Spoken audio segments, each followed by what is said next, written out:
Hey guys, today I'll be doing a tutorial on post-production for portraits. Now when you start, you always want to make sure that you are creating a background or a copy of the background layer by pressing Command J on a Mac or Control J just to make sure you're not actually doing any changes to the image directly.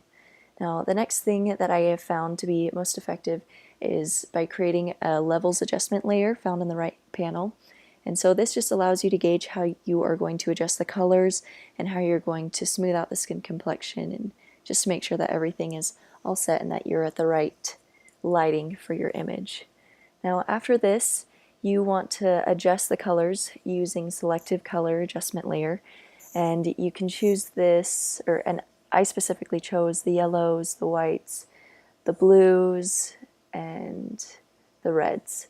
So I just kind of slightly adjusted them just according to what I felt needed to be applied to the model. So I didn't necessarily like kind of that washed out look that gave the model, so I wanted to make sure that I kind of brought out the reds and the yellows within her skin so she didn't look like she was going pale, but that she still had that color in there. So by doing this, I used the hue and saturation adjustment layer, also found in the right hand panel. And so I just kind of adjusted that accordingly to what the model needed.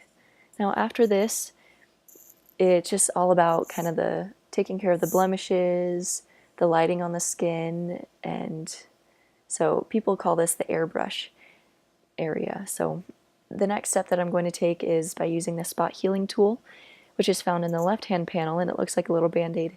And what you do is you simply click on the area where you wish to touch up, and it grabs the pixels around and it uses them to create a content-aware fill.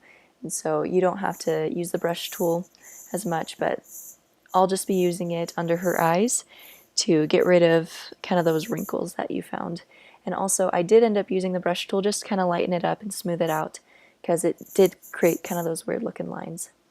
But after this, you are going to be using the brush tool again, the brush and the eyedropper tool, to smooth out the model's skin. And when you're using the brush tool within this area, you want to make sure that it is at 20% opacity, therefore keeping the more natural skin color, because if it's any more than that, it's going to look blown out, it's going to look unnatural. So I just continue this process until I feel all the glares and roughness are gone. And then finally, what I like to do for step number 7 is I will use the dodge and burn tool to lighten up and darken the model's face where it's needed.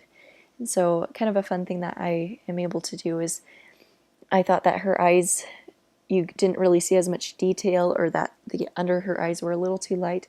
So I used the dodge tool, or the burn tool, to create kind of an eyeliner look underneath her eyes. That way it gives it that fierce look that all models want. And I created a little bit more of a shadow underneath her cheekbones, all to make sure that she has that kind of fierce and powerful look. But that is tutorial on post-production for portraits. Let me know if you have any questions by leaving a comment in my blog. Thanks.